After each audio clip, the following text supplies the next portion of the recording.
Hello, everyone, and welcome to lab number 6, which is called Cell Division and Reproduction. There is a lot in this lab. Oh my gosh. Used to be 2 separate labs, I think, but wow, very busy. All right, we have to go over a number of important concepts, some of which are a little confusing. I'm going to do my best to make it more simple for you because it can really get tied up mostly in vocabulary. The concepts are not that bad, but the vocabulary is excessive. So I've tried to reduce the number of terms we're going to use because I want you to understand it. All right, let's get started. I need to activate the document camera, so give me a moment. And there we are. Okay, so here is the lab. It's going to take a minute to, there we go, sharpened right up for us, didn't it? Let me move on over so I can see it. Okay, here is the lab itself. So it talks about cells. All right, so we're going to talk about cells. Remember, we talked about the cell theory early on, the cell theory. All living things are made of one or more cells. Well, an extension of that is that they use the cells in order to grow, right? Cells grow, thus it makes the whole living thing grow, to repair damaged parts, right? The cells that are in damaged parts. As you can tell, I've hurt my fingers many, many times. I garden and I'm a field person, so I'm always hurting my fingers. All right, and to reproduce that organism, which involves cells. All right, so this whole thing involves cells, making more cells to grow, to more cells, bigger, to fix damaged parts like your skin, and to make new offspring. Right, special cells to do that. In eukaryotic cells, remember those terms, told you they'd be important all semester. In eukaryotic cells, the processes are, the process of cell division are mitosis and meiosis. All right, let's talk about what those things really are. Excuse me, and then we'll dive on into what we need to do. So I'm just going to write some notes here, and you can follow along here. So in the process of cell division, just going to write the word cells here. You can just hear everything I'm saying. I'm not going to write every word down. So in cells, in eukaryotes, we use 2 different processes to make more cells. All right. Which process they use depends on the type of cell and the needed product. So let's think of it this way. We've got our cells. I should have written that in the middle, huh? Let's start over. Here we go. Cells. There's our cells. There are basically 2 kinds of cells. I can just write it correctly. And reproduction. Okay. Body cells. Yeah, the $10 word for that is somatic cells. Who cares? They're called body cells. And reproductive cells. Reproductive cells mean the cells used for reproducing, which is sperm and egg. And that's all. Otherwise, body cells. Everything else is a body cell. Okay, so in the process of making more body cells, I'm writing a line down here, makes identical copies. So let me go ahead and write that. Makes identical copies. Okay, that's important. I'll go over why in a minute. Reproductive cells make non-identical copies. Non-identical copies. So there's some differences. All right. So here, back to body cells. Excuse me, about the body cells.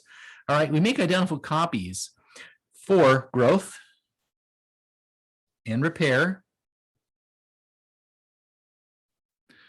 All right. Growth and repair of an individual.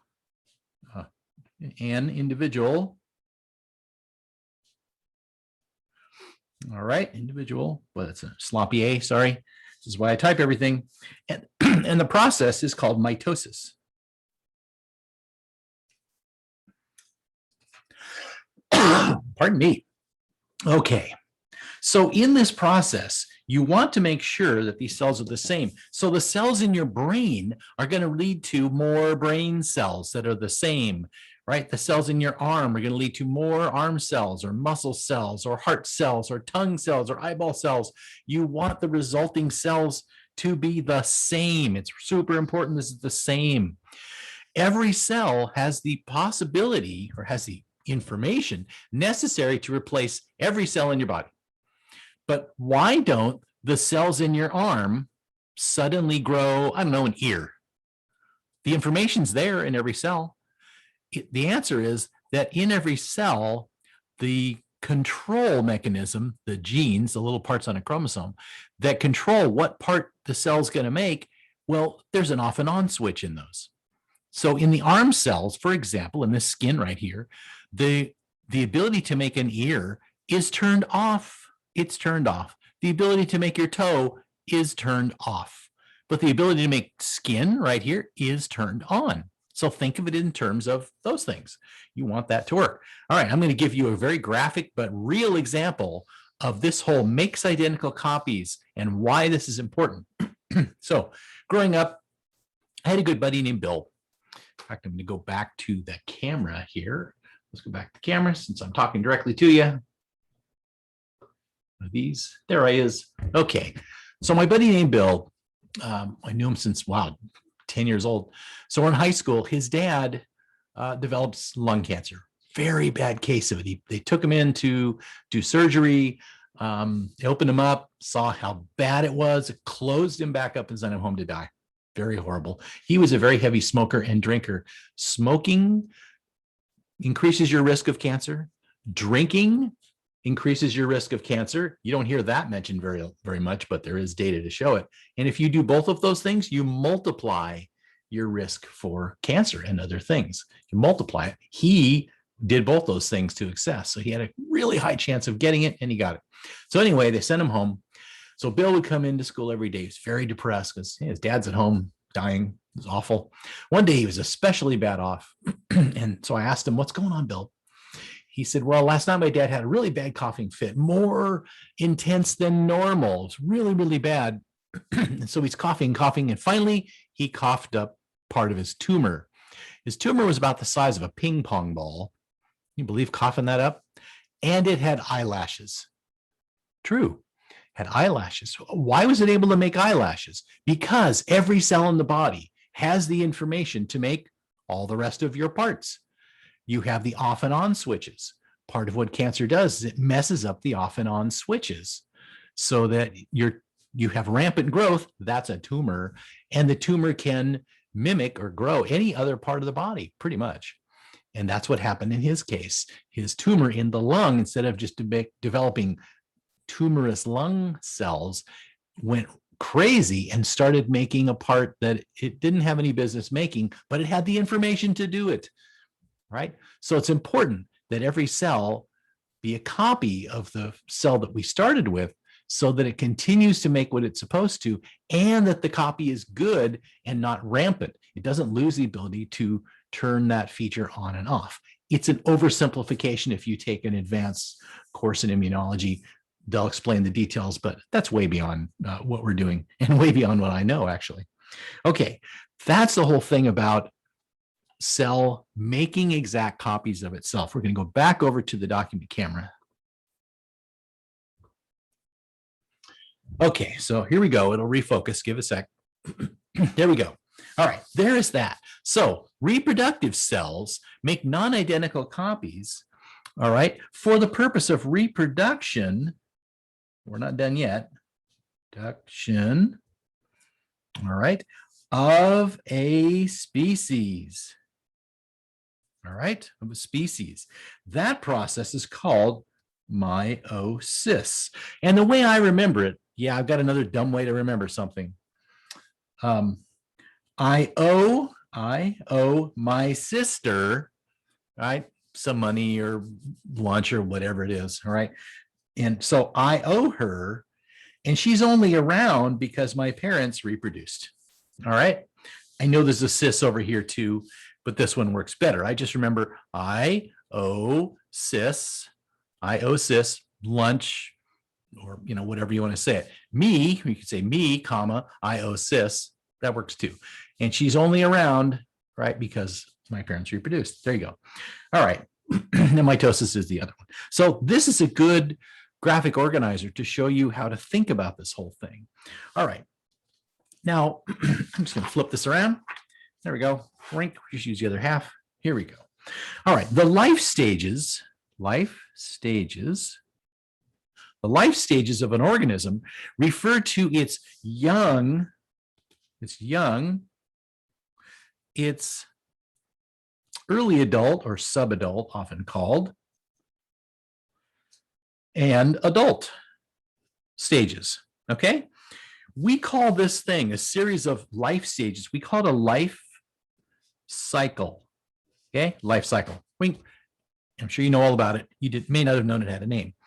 All right, the life stages of a cell, same kind of thing, refer to its early in life, its middle in life, and its adult stages, all right, just like in the whole organism. All right, so this whole thing is called the cell cycle. So it's very much like the life cycle. It's the life cycle of a cell cycle. That's kind of part of the cell theory as well. But you've got this. All right, moving on. Now, each step of the cell cycle, all this doing things, has a name.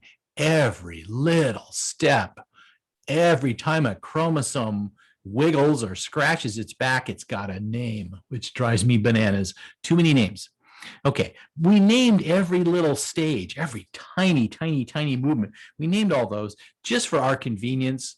All right, the chromosome doesn't know it's called that, but it's just for our convenience. So we use those names. I'm not going to use every name. I'm going to use much fewer names. All right. Unfortunately, this produced a plethora of names. Every little step. I mean, really, it's not just 1, 2, 3. It's one, that many. This one, then more, many. Okay, drive you bananas. All right, so produce a plethora of names. I think they get in the way of learning the cell cycle. All right, so we're going to focus on the processes. The processes of the cell cycle, much more important. All right, hold your hat, because here we go. So in the cell cycle, here we go, in the cell cycle. There we go. We have our cell cycle. All right, cell cycle can be thought of as really two major parts. We can really simplify this down. All right, so two major parts like this. Part of it is in between really doing a lot of work. All right, and so it's my favorite phase. It's the relaxing phase mostly. It's called interphase. Inter actually means between phase. So it's between actually doing something. So there's doing something, there's relaxing, and there's actually doing something. Okay, so it's interphase, and then there's the other part that is actually doing something, and that's actually just, simply called cell division. All right, so the whole thing's not really cell division. The whole thing's called cell reproduction. So here's our cell division. All right, so here's how this goes. Most of the time, a cell is not doing anything. It's just kicking back and relaxing. And we say, actually, I say that the cell is in use, all right, doing normal cell stuff.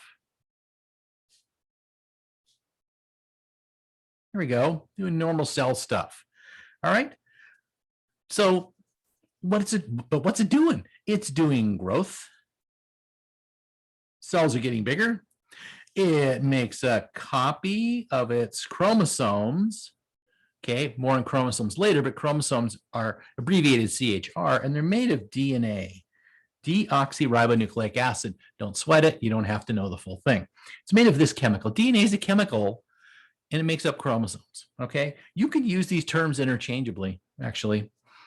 All right, and then it also makes more, extra, if you want to, proteins. Makes more proteins. All right, so it's going to grow, copy its chromosome, makes a copy of its chromosomes like photocopier machine.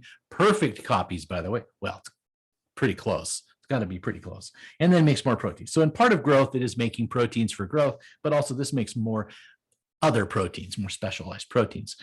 All right, that's what happens in interphase. All righty.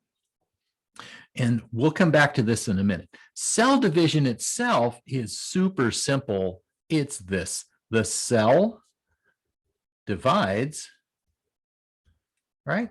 Like this. One cell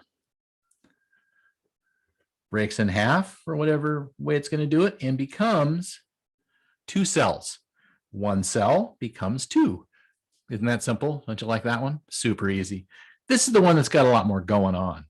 Okay, so what we need to do is take a look at a figure in the lab book, and that is this one. This is figure 6.1. This is the cell cycle. Don't panic on me. We don't need to know all the little details of this. Let's try to just take a look. I'm going to redraw this in a more simplified form. But here we have a cell. Actually, I don't like the way they drew this. We've got a cell. Let's just start off with this cell right here, right? This one here. Ignore this guy for right now, right here. So this cell is going to hang out. It just went through all the cell division stuff, so it's done. There's two cells that were produced. We'll come back to that. Here we go. We have our cell. We're going to take this guy here. This guy is going to be in what's called interphase. See this big loop right here? Wow, that's a lot of time. That's most of its day. If we look at this as a clock, 24-hour clock, most of its day is spent in interphase doing stuff. Well, interphase has three sub periods of time, dumbly called G1, S, and G2. I mean, really? Okay, so growth, G means growth. So it's going to grow in size. Okay, why don't you just call it growth? Thank you. And then here it's going to duplicate its chromosomes, which the geneticists call synthesizing its DNA. I know. Why don't we just call it copying its chromosomes? Because that's what it's doing. It doubles all of its chromosomes. There we go. And then here in the last section in G2, it actually makes these extra proteins. Okay?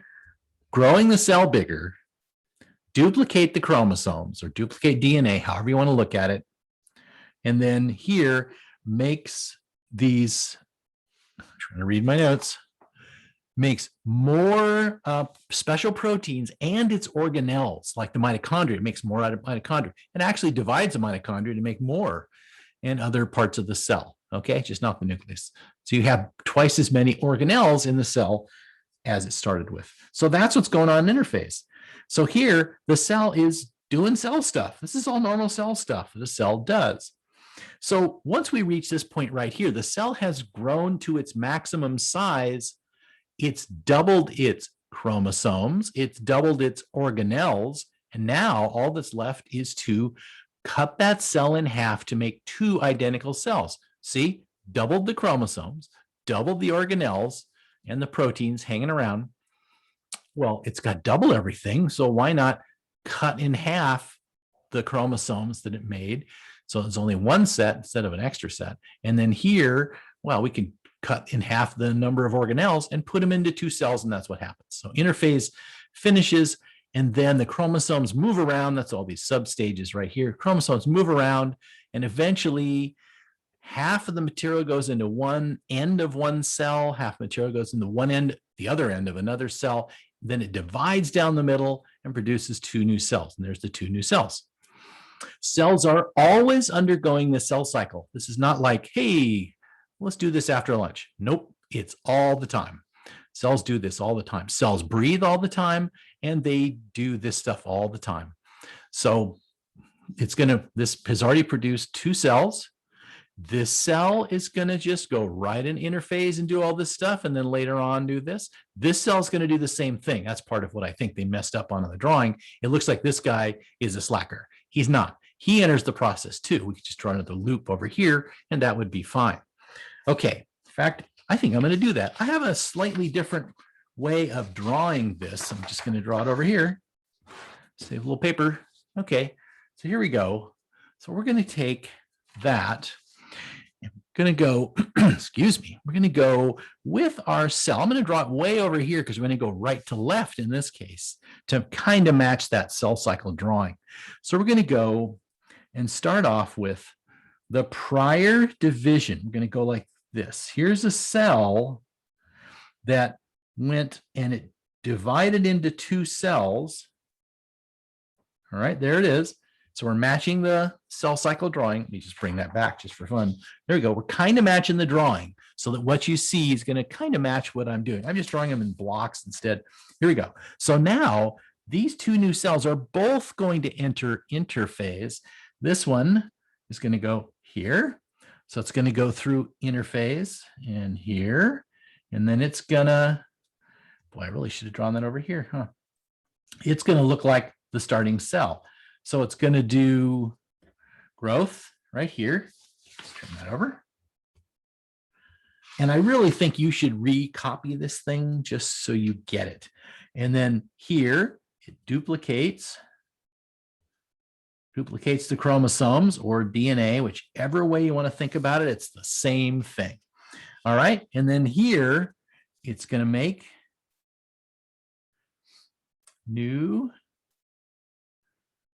that should be more organelles.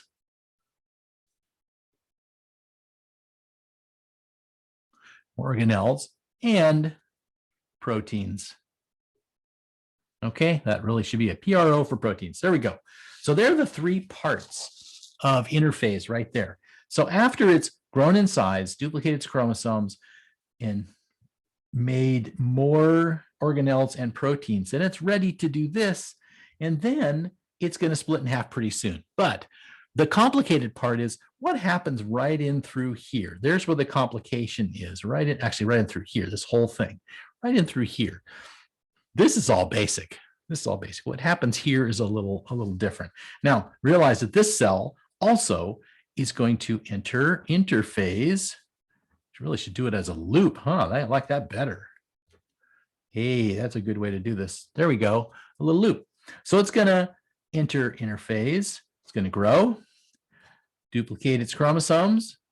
It's going to make more organelles and proteins, and then ends up like this, and then it divides itself in half. So both of these cells keep doing the same thing all the time. All right, there's the process just boiled down for you.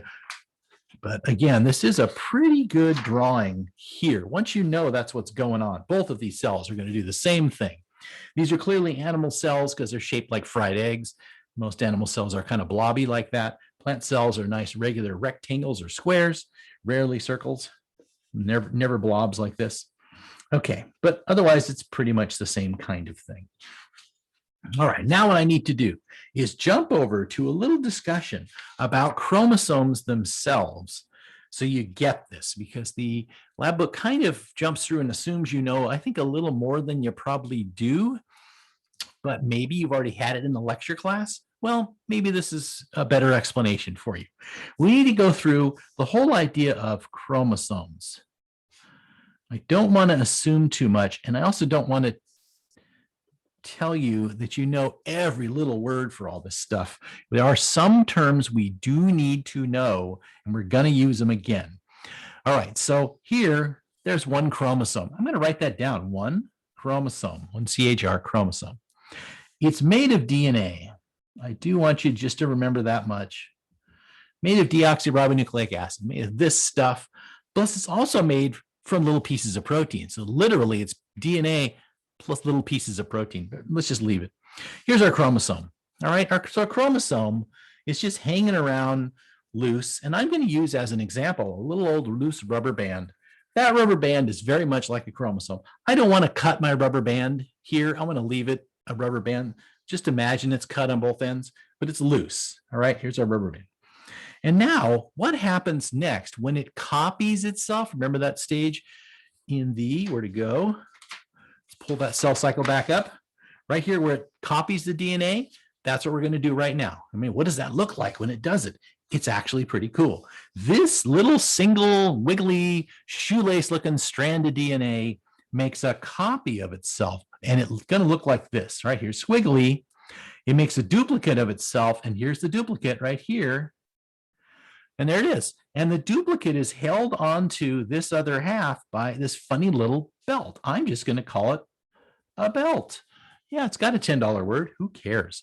All right, so there we go. Now what we have here is still one chromosome. It made a copy of itself still attached which means it's still one chromosome. I know it's got two subparts, but it's one chromosome. Trust me on this. All right. So this one chromosome copied itself. The copy stays attached. And we still call it one chromosome, but we give a special name to each of the two subparts. All right. Each subpart is called a sister chromatid. I know, promise you not a lot of vocab. You need to remember this one. All right. But it's still one chromosome made up of two sister chromatids attached by a belt. And that's the key. Long as they're still attached by a belt, we call them chromosomes. All right. And then what happens is that each of these arms twists and tightens up like this. So the belt stays, and each one does this. And you see that what happens is they tighten up and they shorten and they get fatter, and we can see them under a microscope. So finally, when we look at them under a microscope, right, there's your eyeball right there. You're looking at them under a microscope, ding, ding, ding, ding, and you can see them. And it makes you very happy because you can finally see them. You can't see these under a microscope, under a typical microscope. You've got to have a high power because they're so skinny. They're so skinny. All right, but now they've twisted. And that twisting, you can actually do this twisting by taking a rubber band. I know you've done this. You twist it, you twist it, you twist it. And the more you twist it, the fatter it becomes, and it knots up on itself, doesn't it? It knots up. See how fat it's getting right here? I'm just doing this a few times, but it's getting fat. And if I loosen up on it, it actually doubles the knots, and more, it even triples the knots. And in reality, it will quadruple the knots if I keep going enough and enough and enough. Right? So no longer is it like this. It's shorter, fatter, doubled up on itself. And that blob is what that is right there. So notice that it kind of makes the letter X, even though this side is over here, this side is over here. They're held by the belt. As long as they're held by the belt, that's what counts. This is still one chromosome. All right, one chromosome. And it's tighter and shorter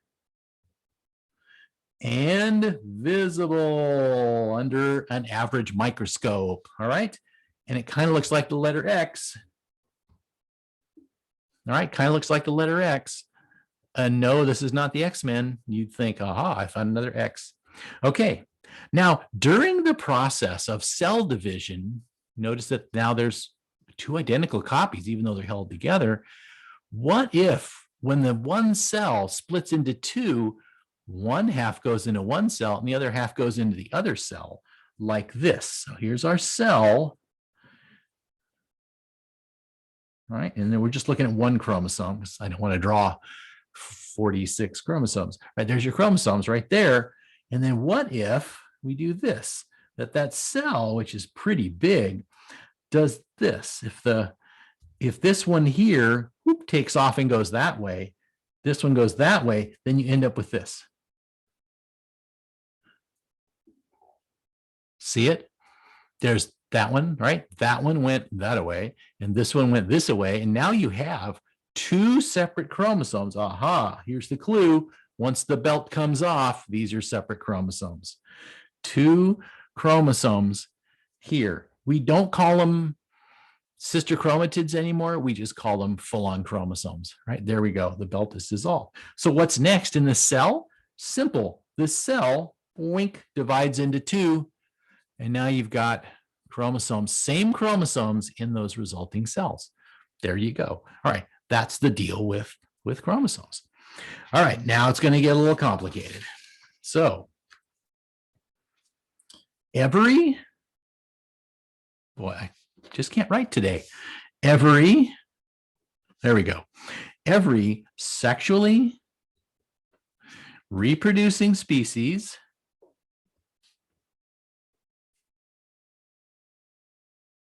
all right, everyone has two copies. There's two copies of its chromosomes. Whoa, really? So one copy from mom, one copy from dad. There we go. Okay. So what happens here is that we have mom, we have dad, and they're one copy, and dad's one copy of chromosomes get together, and they end up in you, and you then have two copies. That's you. Okay, there we go. You have two copies. All right, one copy, one whole set of chromosomes from mom and one from dad. All right, so each set you receive is your chromosome number. All right, mom has 23 types of chromosomes. Dad has 23 types of chromosomes. You write the word types there so you don't get confused. Types, 23. All right. So if there's 23 types here, 23 types here, you're going to end up with 46 total chromosomes. However, these are the same types. You're still going to have only 23 types of chromosomes. It's just you're going to have two of each of them.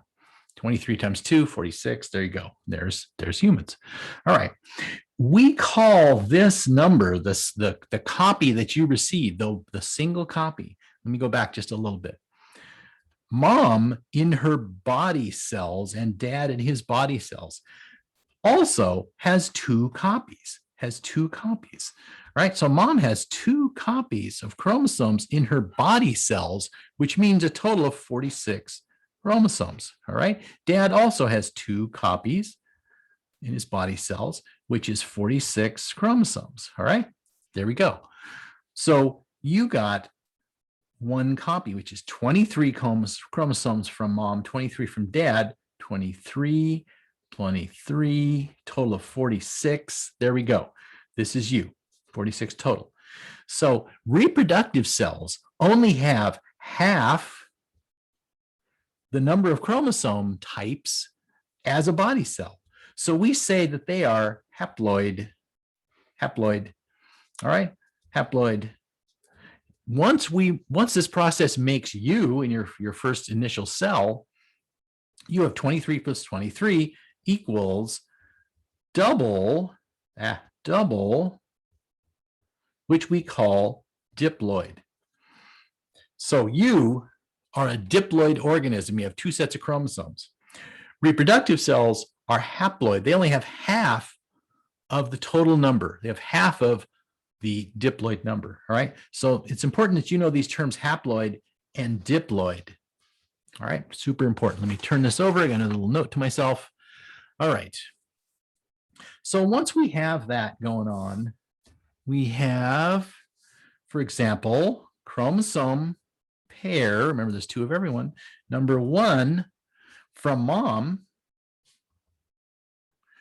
right? They're all numbered. Chromosomes are numbered. Pairs number 1 through 23. So pair number 1 from mom and the same kind of chromosomes, pair number 1 from dad. There we go. They are the same type of chromosome, even though it came from different people. We have a word for these. They are the same kind of chromosome. So we say they are a pair of homologous chromosomes. Homologous. Homo is a prefix meaning same. They're the same kind of chromosome, same kind. So chromosome pair 1. All right, let's look at a real live example of this. This is not in the lab book, but it probably should be. Watch this. I love these things. These are actual chromosomes from real people. They took a sample from the people. They put them under a microscope. They've identified all the different pairs based on what's under the microscope. If you really look hard, you can see differences in these. These two are similar. Yeah, this one's stretched out more. This one's a little shrunk, but in reality, they're the same size under a scope. Those ones they got almost perfectly. See the little dark bands here? They match up on when they're the same kind. So this is chromosome pair number 1. That one came from mom. That one came from the person's dad. This is pair number 1. These are homologous chromosomes. Here is pair number 2 from mom, from dad. This too, these two are homologous chromosomes. They are the same kind, right? They're both chromosome number 2, but they're from different people. And this is, again, this whole thing is in one person. This is from their offspring. So here's chromosome pair 3. Yeah, this didn't get stretched out as far as it should. That's just an artifact of making these. They're actually on slides, so it's really easy to squish them the wrong way. All right. So we go on through, we go on down. Here's pair 22. Yeah, some of our pairs are really short, and some of them are very long. We'll get to these last ones here in a minute. We're going to come right back to it. All right, so now we're going to go, that's a female, by the way. It's a female. Then we're going to go on up to a male. So this is a karyotype. That's what these are called, is karyotype of a male. So here is this person's homologous chromosomes from pair number 1 from his mom, his dad. His chromosome pair number 2 from his mom, his dad. Pair number 3, right? Homologous chromosomes, homologous chromosomes, homologous chromosomes. All right. Now let's take a look at these last chromosomes here. Something you probably have heard of before, but we're going to cover it anyway. The last pair, pair 23, are the oddballs. Right? This one up here, this person up here is a female. She has, of this last pair, she's got 2 copies of this one called an X chromosome. Remember that drawing I did a minute ago where it looks like an X? These just look normal, right? X chromosomes are normal. Well, about half of the planet of humans here have one X chromosome, which came from his mom, and he's got one of these mutant chromosomes that came from his dad. Well, that's really bizarre, huh? What a thing is that? Well, let's remember back that these chromosomes look like this. All right, there it is. I know it looks like an X. So at that position 23 right here, the chromosome pair 23, this person has got 2 of these. 2 of these, there we go, held together by a belt. That person has 2 X chromosomes, and by definition, that person is a female. All right, and then over here, this person has 1. And then a second one that's kind of weird. Look how blobby that thing is. It looks like this. If we really blow this up, it looks like this. A little hook right here. What's it missing? Oh boy, all kinds of stuff. It's missing the rest of this arm and all of this arm missing. Kind of looks like the letter Y, which is why it's called a Y chromosome. You know, you can turn a Y into an X or an X into a Y if you just delete that piece right there, right? If you just delete this, boom, becomes a Y. And that's it right there. That's a Y chromosome. So someone that has this is biologically a male. So 2 X chromosomes, biologically female, an X and a Y, biologically male. Well, if you ladies looked at this and went, aha, I knew males were mutants, I'd have to say you are right. This is a mutation where all the rest of this chromosome is gone. Wild, huh? Okay, those are the karyotypes. So now we've looked at this stuff here. Let's move on from karyotypes. I really think karyotypes are just the coolest things. All right. So now we've got a little bit of background in this stuff. Now let's get back to the material for the lab. Hopefully that will help you. If you need to rewind that part of the discussion, please do. That's why I'm recording these. All right, so here's the confusing part. All right, well, let's do this. Let's do this. The first type of cell division we're looking at is the one called mitosis. Wink, mitosis. All right, here's the confusing part. So here's the confusing part where you're just going, I don't get this. The confusing part is every little movement of a chromosome within the cell has a name. Every little movement. All right. So we're going to take a look at figure 6.2. Let's go do that here. Let me pull the lab back up. All right, where are you? There it is. Okay. All right. Again, don't panic. Just take a look at some of this.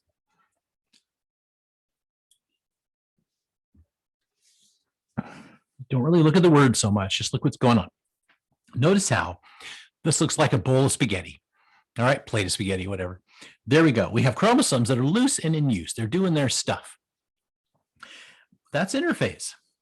In late interphase, that's when it starts to tighten up and get thicker and do this. Remember, in interphase, the cell grows in size. Second, the chromosomes duplicate themselves and they start to wind up, they coil up and be shorter, and then it duplicates the organelles and makes extra proteins, all right? And then it enters this next stage here where the chromosomes, see, they're kind of here, they coil up, they get real tight and fat and short. You can see them really well, really, really tight and short. All right, then they line up in the middle. Hey, that's kind of fun. Wow, that's really organized. They line up in the middle, and then each of the identical halves of one chromosome get pulled to opposite ends of the cell. There they go, right there. There they go. What I suggest you do is you draw in, you label these with a little bit of color. Take some colored pencil and do like 1/2 of each of these, like maybe red, blue, maybe green, yellow, whatever. And then continue coloring them. And I think your brain really gets it that way. That's what helped me a lot learning this. There we go. So then these halves get torn apart, the belt comes loose, and then they make their way to the opposite ends. There they go. Then once they're at the total other end, nuclear membrane forms around them, the cell cuts in half, and you have 2 cells. And then there you go. All right. What happens here? See, this is kind of done, but it's not quite. This is the last part of mitosis, this one right here. And then finally, the last thing that happens is the cell actually cuts in half. And that's another step. That's right down here. All right. Okay. So what you might want to do is make a little table for yourself. Okay. You might think it's a little extra work, but I think it's pretty helpful. And also there are some questions at the end of this that ask you about this. So I find tables, I really like tables. It really helps me remember stuff. So what we can do is go interphase like this. What happens during interphase? Okay, well, the chromosomes are what, like I like to call, loose and in use. Okay, so they're stringy, like loose spaghetti. There we go. Each chromosome duplicates. Each chromosome duplicates. So loose, they duplicate, held by a belt. There we go, duplicates. That's still one chromosome, remember? All right. And then in the first phase of mitosis, because this really isn't mitosis, the rest is, here we have the first real stage of mitosis. Things really start to go on, which are called prophase. And really the prefix pro means early or before. All right, can mean either one. Pro is early or before. So here, the chromosome, instead of being loose, the chromosome coils and shortens. All right, so it's going to start doing this stuff. There you go. Once it shortens, becomes visible. Becomes visible.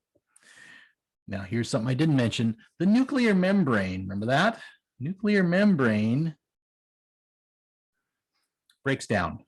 It just dissolves, basically. It's kind of wild. Breaks down. There we go. Okay, and then these weird fibers attach to each half of the chromosome. Attach to chromosomes. There we go. That's this stage. That one's done. Oops. Okay, and then we enter the next stage. Metaphase, easiest one to look at, metaphase. Well, meta means middle. and we're in the middle. Here, this is super easy. Chromosomes line up in the middle of the cell. They line up in the middle. Okay, anaphase, the chromosomes are pulled apart. I'm going to write it sideways because I ran out of room on the paper. All right. It's funny, I did it in the notes too. Chromosomes are pulled, two L's, apart. Anaphase, pulled apart. Get it? Anaphase, pulled apart. All right, anaphase. And then there's the last one here, which is telophase. Telophase. And here in telophase, the chromosomes are totally apart. Totally apart. Totally apart. Telophase. Totally apart. And then something really weird happens. The reverse of prophase happens. The reverse, wow, of prophase. There we go. The reverse of prophase, which means the chromosomes loosen, right? They relax. They, let's see, they develop a nuclear membrane around them, and that's about it. Okay. Oh, no, they don't do the nuclear membrane yet. We're missing something. All right. So now, oh, yes, they do. They get a nuclear membrane. All right. So then the last thing that happens here is not actually mitosis. It is what's called cytokinesis. I'm just going to leave this. Oh, my gosh. That's what happens when you just stop handwriting for, 30 years. So cytokinesis, because I type everything. Cytokinesis, which means it's a process. Oh my gosh. It's a process of dividing, right? Process of dividing from one cell, which kind of looks like this.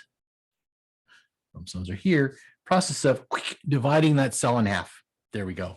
That's called cytokinesis. Cyto means cell, kinesis means motion, right? It's a motion where it gets hacked in half. There we go. Well, in cytokinesis, use this side here, cytokinesis, the way this happens varies by what kind of living thing it is. So if it's an animal, for example, right, animal here on top, pretty much, if it's an animal, what happens here is it kind of pinches in at two areas here. So here's the chromosomes. It pinches in, and then it pinches in even more to look like this. Right, pinches in more, and then finally it pinches completely, and now it's separate. Right, now it's totally separate. That's that little funny little indentation there, that pinch in, is a great name. It's called a cleavage furrow. Cleavage furrow. Furrow is the ditch formed when you plow a field. So I know you're probably not a farmer, but you may have seen it in a movie somewhere. You plow a field, and this interesting blade, this V-shaped blade, comes through and cuts into the soil and shoots that soil up onto this mound over here, and you get what's called a furrow, and that's where the water goes. All right, and you plant your seeds up here on the high areas, and the water goes here, and then the soil soaks it up. Anyway, that's called a furrow. So that is also a furrow right there. It's a furrow, and it's going to cleave or cut this cell into two. Cleavage furrow. I think it's kind of a cool name. Let's look at a plant. Here's our plant, and our plant is now also formed two different bundles of chromosomes, if you will. What the plant does, it starts laying down these funny little bubbles here in the middle. Goes from the middle out, the middle out. These little bubbles form, and the bubbles come together, and they actually form a hard wall here until once this is done, it actually has successfully walled off the other half. All right. And what's going on here is that, plants have a cell wall, Here's the cell wall right there, nice thick cell wall. Well, this forms a new cell wall, forms actually two cell walls right down the middle here. And once it's done, that's the cell wall of each of these. This one's got a cell wall, this one's got a cell wall, and it's got all the other cell walls too. It forms a new cell wall, all right? And this, in plants, is called a cell plate. All right, so animals form a cleavage furrow, plants form a cell plate. That's how you can tell them apart very easily. So when we find things like fossils, or we're doing forensic investigations, which I have done actually, it's very detailed, you can identify if something's a plant or an animal because cells are always doing these processes. You can look at any sample of cells and you will find cells in various stages of cell reproduction. Okay, so that's that page right there. Yay. All right, we're making progress, everybody. We're making progress. Okay, page 70. Let's go skip over to page 70. Where are we at here? See, now we're ready to go into the lab itself. We're making progress. All right, here is animal mitosis. We kind of went through this just now. Now, you can't actually get a slide, but you can go through drawings. Now, I'm not asking you to turn this in, but I strongly recommend that you draw all of these and know what's going on because that's what's on the test that's coming up, right? We have 3 lab practicals, and that's coming up on the test. You're going to need to see a drawing or a photograph of all of these stages and be able to recognize them and tell what's going on in that. So if you make a sketch of this, you are doing really well. That'll really help you a lot. So I really recommend that you do that, even though I'm not going to see it, because I don't want you turning it in to me. I just want the post lab. Remember that. Just need post labs. All right. So go ahead and put in those stages, make a sketch. The drawings are here in the lab manual. Make a sketch. Page 71. I'm going to go to the next one here. Page 71. I'm sorry. I'm back to 69. Here's the sketches you're going to make. I would do it in color, right? These are the sketches that you put onto page, right? Onto page 70 right there. That's the sketches you put in here. All right, let me move on. Page 71 now. I would answer the questions, which you can easily do by reading the lab and listening to the notes that I'm giving you right now. I'm not going to answer them for you, but you need to be able to answer these. You don't have to answer them on the lab. Just realize that these are questions that are totally fair game to use on the next practical. So you really need to go through these. Okay, we can't really do the procedure down here, so let's move on to 72. Oh, look there. Same thing for plant cells. Same thing for plant cells. So it looks just like the animal cell one. However, make them rectangles when you do it. Normally we'd be looking at slides. You have some really good slides. Okay, I would sketch those out in here so that you recognize what's going on in all of those processes and the fact that there's a cell plate. Okay, that's page 72. Let's go to page 73. 73, here we go. Plant mitosis models. All right, we can't do this actually. All right, and that finishes up the mitosis. All right, the next part is exercise 2 on meiosis. Meiosis, much, much more complicated. Many, many more names for every time a chromosome, I don't know, scratches its back. Okay, so much more detail. So here's what's going on here. So second type, right, meiosis. I'm reading my notes. See figure 6.4 on page 74. So I'm going to go back. Let me go look at 74. Okay, here is meiosis. Don't read this down here. This is not a comparison of anything. This is meiosis. You can scratch the comparison thing. This is all meiosis. All right, these are the stages. And oh my gosh, there's not, what do you mean metaphase 1 and metaphase 2? Uh-oh, there's a lot going on. Try not to go bonkers. Let's see if we can recognize anything going on. Here's our cell starting off. And by the way, I forgot to tell you that after fertilization, oh, I don't see my note for that. After fertilization here from, where is that? After fertilization with Dad's sperm, mom's egg, they come together and they fuse, they form one new cell. That new cell is called a zygote. I'm going to write that down up here. So we're going to go egg cell or ovule, if you will, and then sperm cell right here. He's little. Oh my gosh, he's so much littler. To scale with this, much littler. They get together, right? Rams into this, actually literally blows a hole in it, and his chromosomes go into here where they hang out with mom's chromosomes. This person is a new person who is now diploid. This is one cell made from this cell plus this cell. So in this case, 1 + 1 = 1. One ovule cell plus one sperm cell equals one new cell. That new cell is called a zygote. German word, yes, zygote, Z-Y-G-O-T-E. And everything that has sexual reproduction, plants, animals, fungi, they all form a zygote, this one-celled new individual. All right, important to remember that. Let's go back to this drawing. Here we go. Here's our zygote right here. And so these cells are going to do this, right? Actually, we're going to go past the zygote. I misspoke, didn't I? From the zygote stage, that one cell divides into two cells.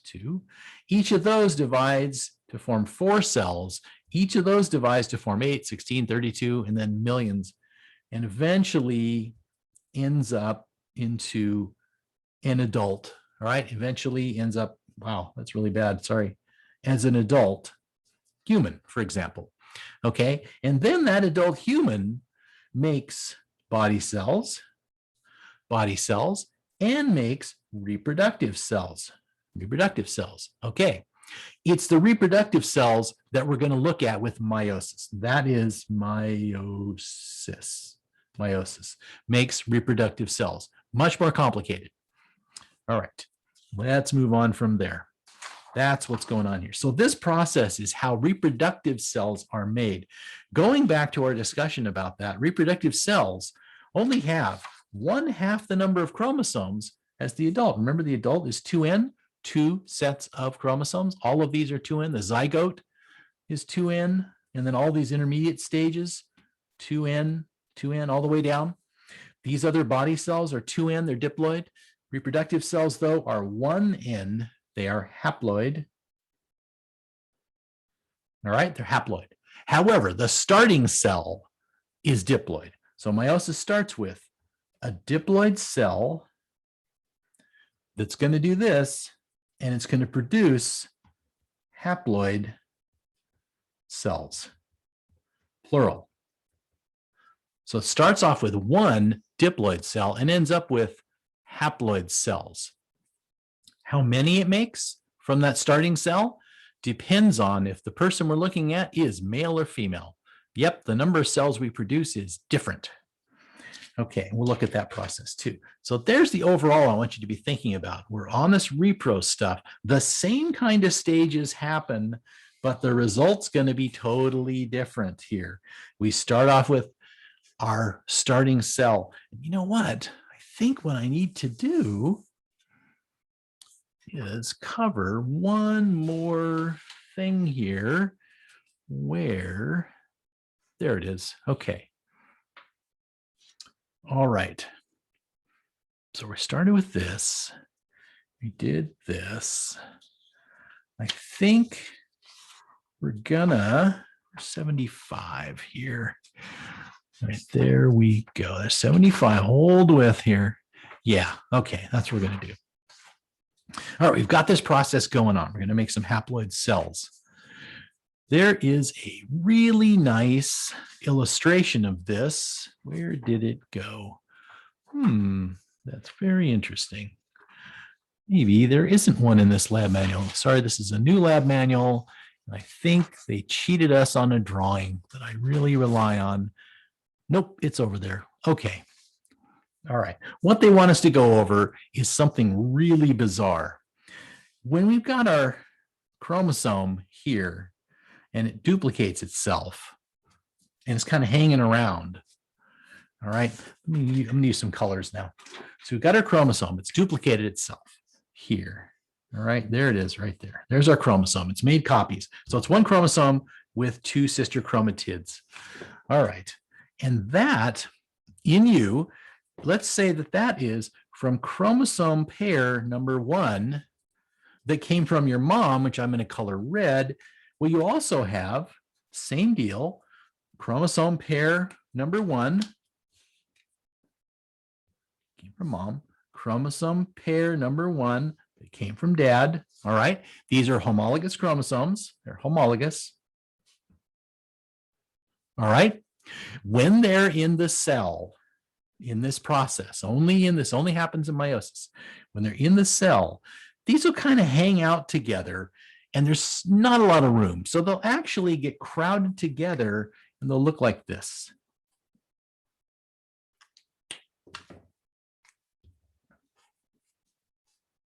See that? So they're kind of hanging over each other. In this process, when they overlap, when they do this number, they overlap a little bit. This really weird thing often happens and ends up like this. So I'm going to redraw what happens here. They swap parts. So you end up looking like this. This one gets part of mom's chromosome. And the other one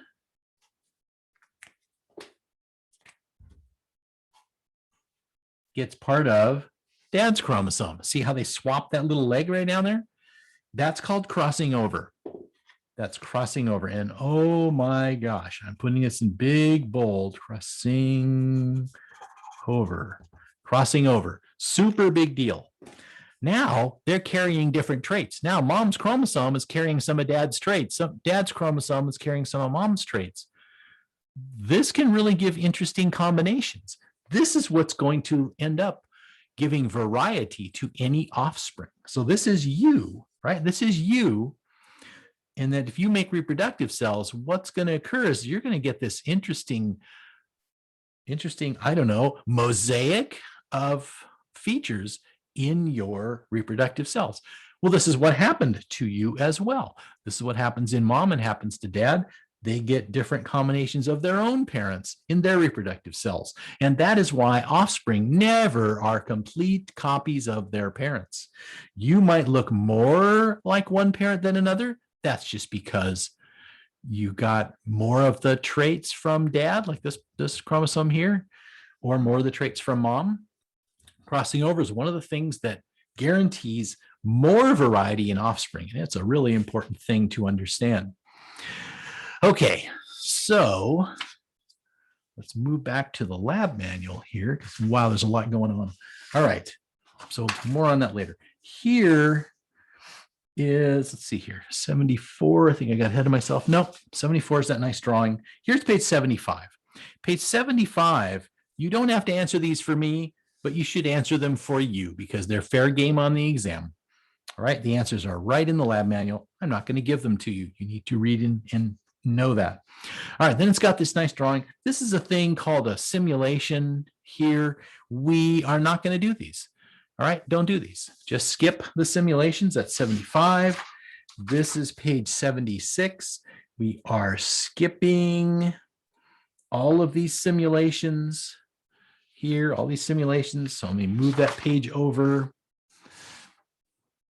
Page 77 is here. We're not doing this simulation. We're not doing these simulations. Let me turn the page here. Page 78. Okay.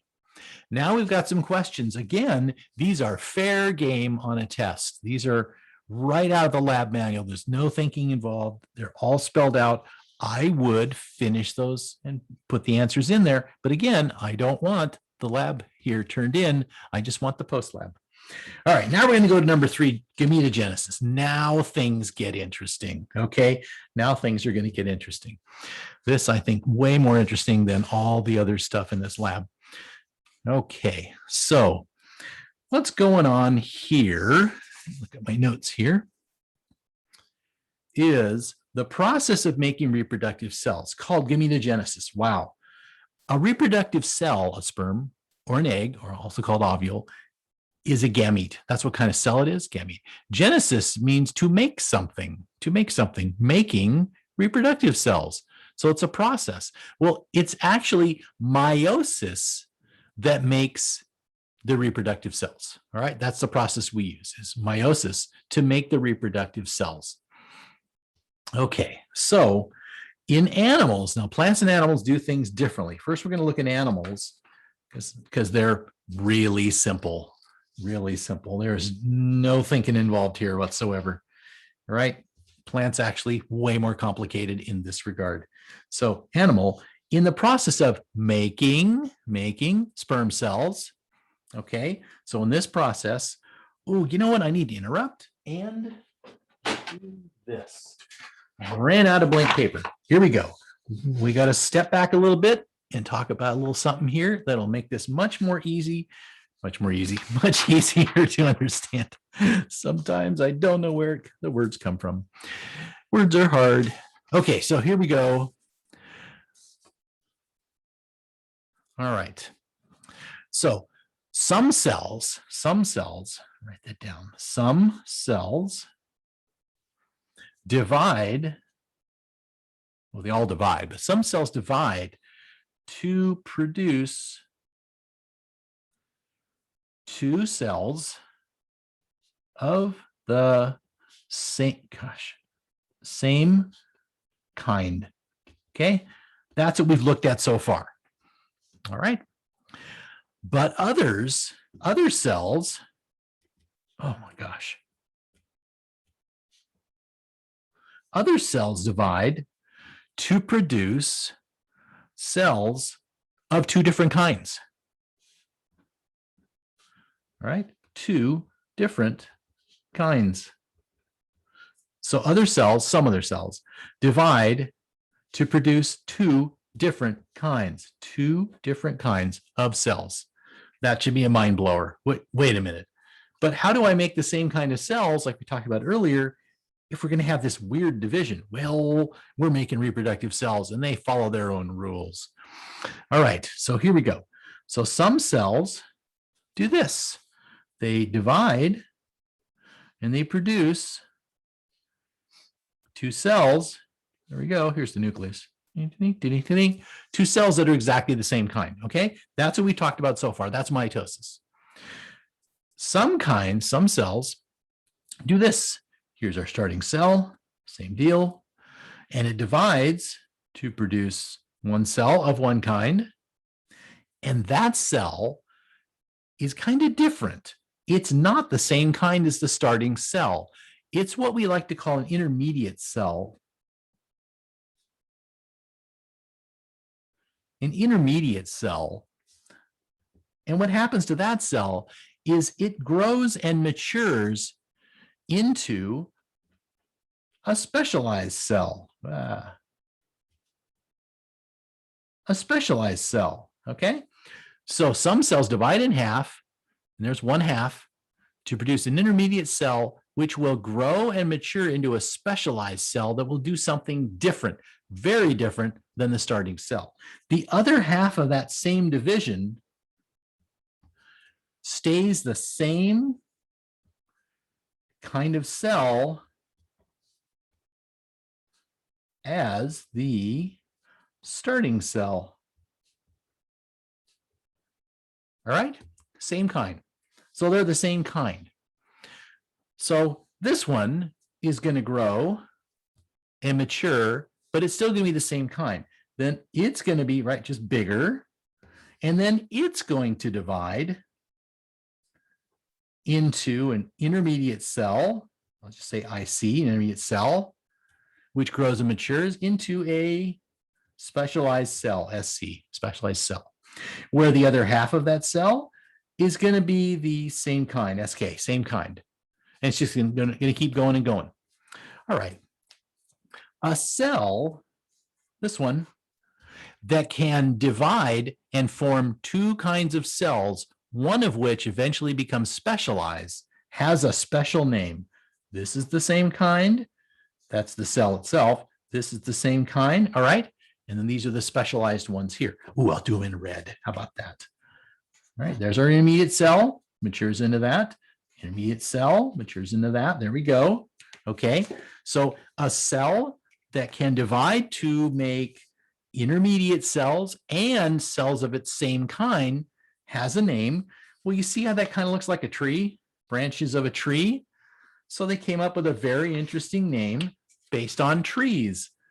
It's called a stem cell because it looks like branching tree. There we go. Stem cell. So a stem cell is a special cell that can divide to produce intermediate cells that become specialized and the other half, the same kind of cell we started off with. All right. It's really important to understand that this happens. Where do we find specialized cells? You know, stem cells. Stem cells are in your nervous system,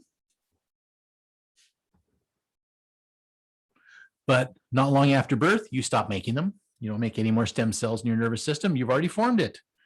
If you are a male, that's a symbol for male, you are born with your reproductive stem cells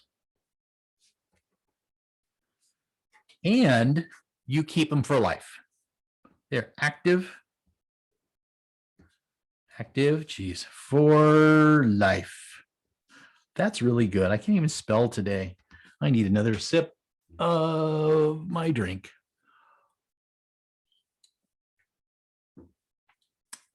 Bubbly soft drink. Okay.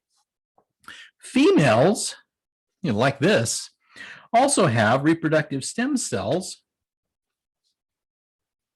but they are done before she's born.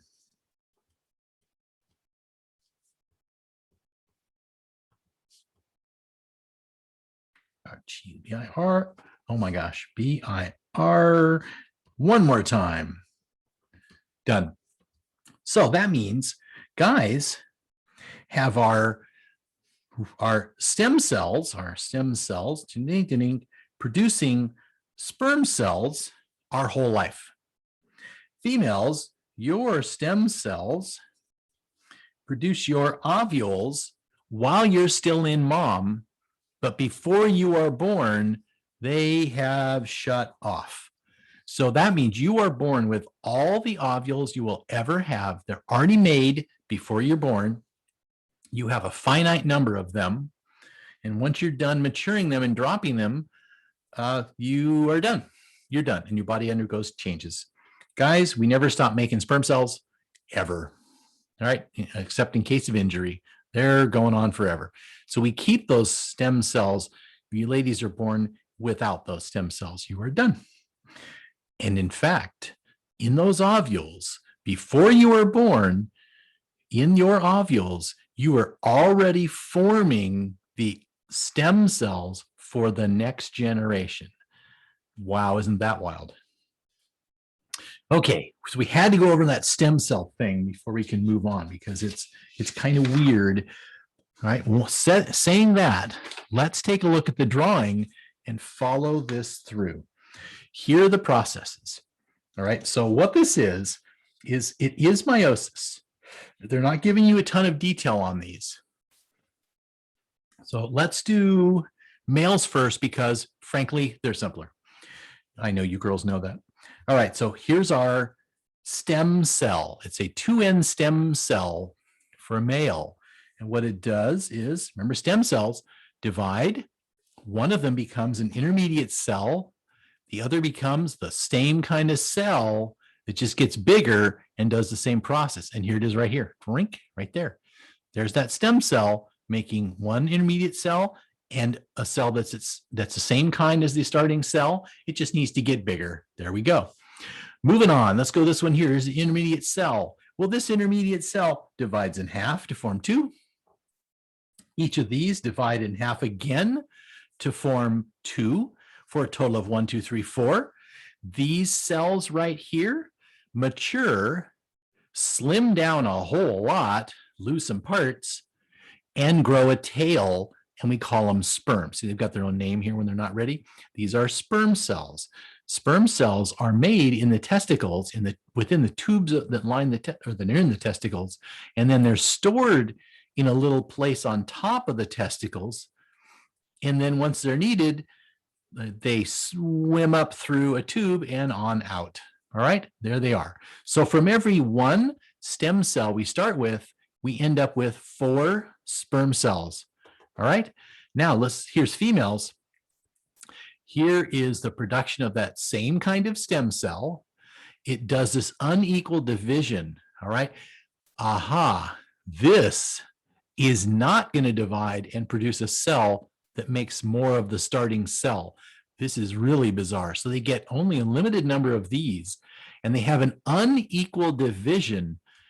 All right, unequal division. Here's the 2 halves of that starting cell. One half is very small, the other half is bigger. Well, that's kind of cheating, isn't it? Wow, it should be the same size, but it's not.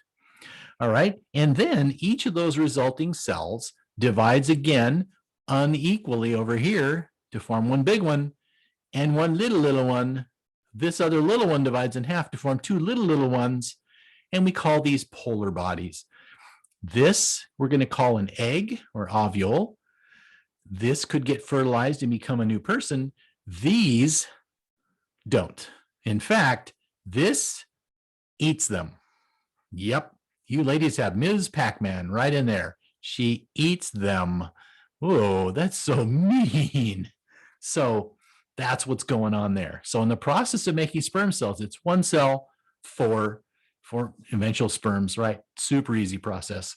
In the female process, 2 unequal divisions equal 1 big cell, 3 little cells, which are not going to be fertilized. They can't be because she eats them. In fact, we don't even call them egg cells. We call them polar bodies. Isn't that fun? All right. I think this process is best taught just with a drawing. It's just so straightforward to see how that works. All righty. So what's left on the lab here? We have all right, all that stuff. Let me just look here what's on page 80. All right, page 80 is about plants. How do plants do this process? Well, they're actually more complicated, but we can really simplify it down. And plants are very interesting animals. Once you study plants, you realize how boring animals are. They really are. All right, so here's our fern, for example, a nice fern. Yeah, they chose to use this as their example. That's nice.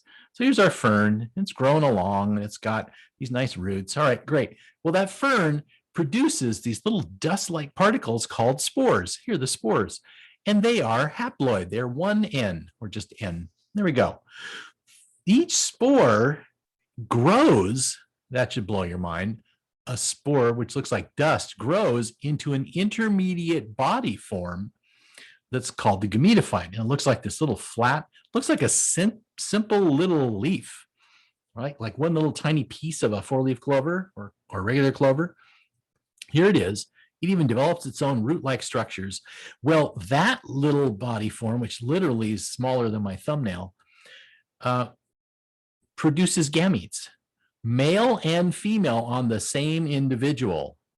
All right, that's the plant world. They can do whatever they want. All right, so it produces male and female reproductive organs, produces ovules and produces sperm cells. Those get together either with the same plant or with a nearby plant, either way, and fertilizes it, forms a zygote, which is 2N, it's diploid, and then that zygote, which is right here, this is that body. The zygote grows off the top of this body, grows right here, and that's it right there, grows there, and that becomes a mature fern, and this body form shrivels and dies.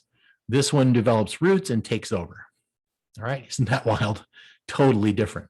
Normally we would look at plants in this lab. It's really pretty fun. But again, pretty straightforward. If you've been following along mitosis and meiosis, you can envision these steps here and see how it's pretty straightforward.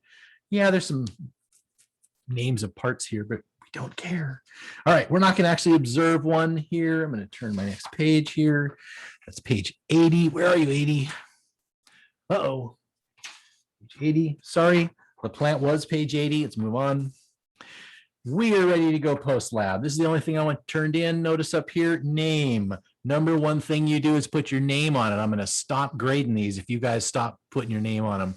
Put your name on the paper, both sides, both sides. Okay, so go ahead and fill this thing out. You should be able to go through the lab and figure out what the answer to all these are. I'm not going to give it to you. I want you to do it. Okay, so you can figure out in mitosis, number of daughter cells. Starting with one cell, how many daughter cells? Well, the answer is 2. Meiosis, the answer is 4. Well, usually. And then number of divisions. Well, you're going to have to count them. How many times does a cell divide? Crossing over occurs. No in mitosis. Yes in meiosis. Does it produce haploid daughter cells? No for mitosis. Yes for meiosis. Involves reductive division. I hate that term. Does it involve making resulting cells, or the end cells? Do they have fewer chromosomes or the same number as the starting cell? That's all that means. So mitosis, no reductive division, but yes, reductive division in meiosis. All right. Same number of chromosomes as the starting cell, half the number of chromosomes as the starting cell. So that's no and yes. Contains homologous chromosomes. Yes. Meiosis contains homologous chromosomes. Also, yes, because every cell, every sperm cell, every egg cell has one member of every homologous chromosome. All right. So every sperm cell, every egg cell has 23 chromosomes representing each of the 23 types of chromosomes that humans have. Does it make diploid daughter cells? Mitosis, yes. Meiosis, no. All right. So I said I wasn't going to answer it, but I just did. Moving on. Okay, this one's fun. This is a picture of the root tip of a plant. And you can see the chromosomes are just kind of wigging out here. What's going on with these guys? Well, you can look at any sample of cells and find them in various stages of cell reproduction. So label each mitosis. It's going to be mitosis, the easy one. So go find one example of every kind and label it. So here we see a cell plate forming. So that's cytokinesis right there. Telophase just finished cytokinesis. Here, cytokinesis has finished already. This one here, it's almost done. This one's done. What else is going on? These are chromosomes moving the opposite sides. So it's going to be anaphase. They're torn apart. Here, the chromosomes lined up in the middle. That's metaphase right there. If you can't see what's going on in the cell, like that one right there, that's certainly going to be interphase. So is that one there? All right, and some other ones. My copy is a little weird. Oh, look at that. There is telophase right there. How the chromosomes are completely torn apart and they go to opposite ends. That's a very nice example there. There you go. Label each mitosis and meiosis phase in the following figures. That should be plural. There we go.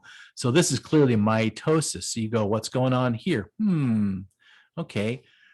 Go to the easy one first. Metaphase, they're lined up in the middle. That must be prophase. All right, there's middle. That must be anaphase because they're apart. Telophase, they're totally apart. And cytokinesis has happened. So you want to explain it all that way. Here is meiosis, again, much more complicated. Starting cell, they both start with a 2-end cell. So here we have all the different steps.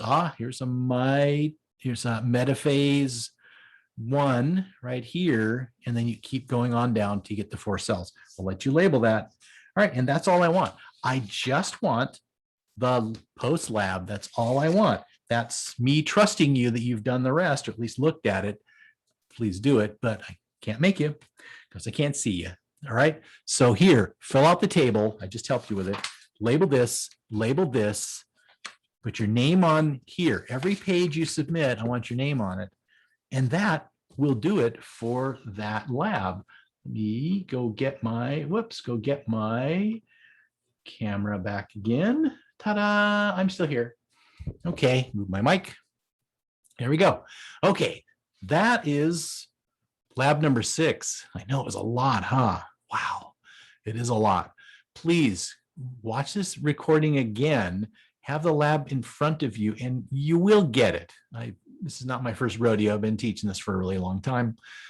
And I do know what works. I think going through it the way I just did, I think will help you a lot. Relax, relax. I know a lot of terms in this one. What we're working toward in doing this one is doing genetics, which should, I think, is next lab. Genetics, super cool. Yeah, just no genetics one. It's really going to be very fun. But you need to understand meiosis really to do genetics. All right. Signing off. I'm going to stop recording now. Thank you, everyone, for watching. Bye-bye.